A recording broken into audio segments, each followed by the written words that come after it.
je la refais. Merci. T'as vu comment je fais je bois comme un acteur? J'adore. Je fais semblant de boire, ouais. Tu es extraordinaire. Bon, attention, je le refais. Shavua Tov. Non, il n'est pas là.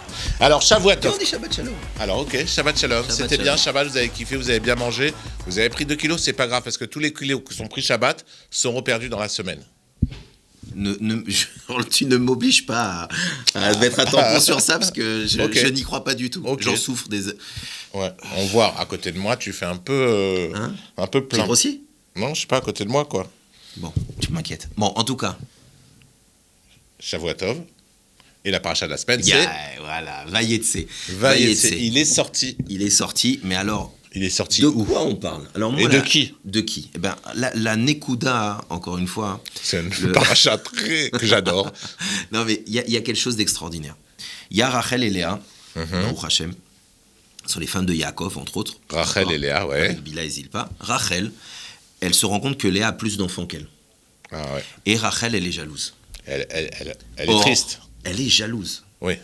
Et on sait, dans tous les Sfarim, il y a écrit la jalousie, la kin'a, c'est quelque chose de terrible. Il y a écrit, ça sort la personne du monde. Tu sais, quand tu regardes la personne, l'autre, lui, son père, il lui a fait ça. Alors, attends, regarde l'autre. on peut pas. Alors, je vais te dire, là, tu me choques, tu me fais mal au fond de moi. Aïe. Comme si t'attaquais Moshe Rabbeinu, Rachel Imenu. Elle peut pas avoir une mauvaise mida. Si elle est jalouse, voilà, c'est ça. Ben attends, c'est celle qui nous, tous les jours aujourd'hui, elle s'est sacrifiée. Elle s'est fait enterrer à Bethléem et pas avec toute sa famille, avec l'amour de sa vie, avec tout le monde. Elle s'est sacrifiée pour nous. Elle est venue se rapprocher de Jérusalem à Bethléem pour être sur la route, pour être plus proche de nous, pour nous protéger. C'est impossible que cette femme extraordinaire qui est là tous les jours, à chaque fois qu'un khayal il rentre dans n'importe quoi et elle est toujours là derrière lui, c'est impossible qu'elle ait la jalousie mauvaise. Elle a une jalousie dans le sens où elle aurait peut-être voulu avoir elle aussi des tzadikim ou pour le bien de l'âme Israël, mais c'est impossible qu'on dise du mal de Rachel. Voilà. Je fais partie de l'association des protections des Rachel Imenu. Voilà. Bravo. Rachel, on t'aime. Merci, ami Rachel. C'est exactement ça. Alors.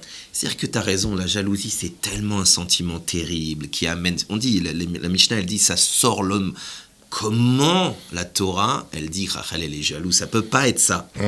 Et en fait, c'est la jalousie positive. On s'explique. En fait, évidemment que la jalousie de dire, elle a plus d'enfants, elle a plus de biens, etc. Tu sais, quand on se regarde les uns les autres, ça, c'est pas shoot que c'est terrible. Donc c'est pas chouette que Rachel, elle n'a pas fait ça. C'est simple. Mais la jalousie dont on parle, c'est une jalousie de la sainteté. Et c'est quoi cette jalousie? C'est qu'elle a été jalouse dans le sens où elle a dit, moi, je pense que ma sœur, elle a plein d'enfants parce que peut-être qu'elle a des mérites que moi, j'ai pas essayé d'avoir. Et donc, elle était jalouse de dire, regarde, je dois avoir plus de mérites et je dois faire tchouva et je dois faire des bonnes choses. Donc ça, c'est la meilleure des jalousies. La seule jalousie que la Torah nous autorise, c'est la jalousie dans le spirituel. Ça veut dire, essaye de voir quand tu vois quelqu'un qui est généreux, quand tu vois quelqu'un qui prie avec concentration, quand tu vois quelqu'un, dans le spirituel, quand tu vois quelqu'un qui, a priori, à tes yeux, à toi, il fait des choses extraordinaires, sois jaloux dans le sens, dis-toi, c'est quand que moi je vais y arriver. Voilà, et motive-toi. Et pas comme dans la mauvaise jalousie qui dit c'est quand que l'autre il va tomber. Ah, évidemment. Et c'est pour ça qu'il y a un klal chassidi, une belle phrase chassidi qui dit, dans tout ce qui est matériel, évidemment, jamais tu jalouses et surtout regarde toujours celui qui a moins que toi. Mais dans le spirituel, regarde toujours celui qui, a priori, d'après toi, a plus que toi, jalouse-le pour te motiver à avancer. Alors, un petit exemple de la vie d'aujourd'hui.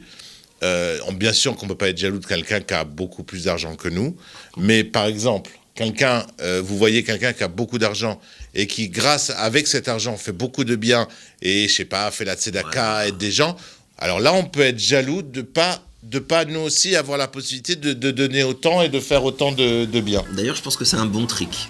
Si tu dis à Hachem, donne-moi plus de shefa matériel parce que je vais te prouver qu'avec ça, je vais faire plus de mitzvot, etc. Il y a plus de chances que ça marche. Ah ouais. Ok, ben voilà. On teste. Ok, on teste. On en parle la semaine prochaine. Vous nous en parlez la semaine prochaine. C'est pas garanti, hein. Juste essayez. Shabbat shalom. Banco. Shabbat shalom. À la semaine prochaine.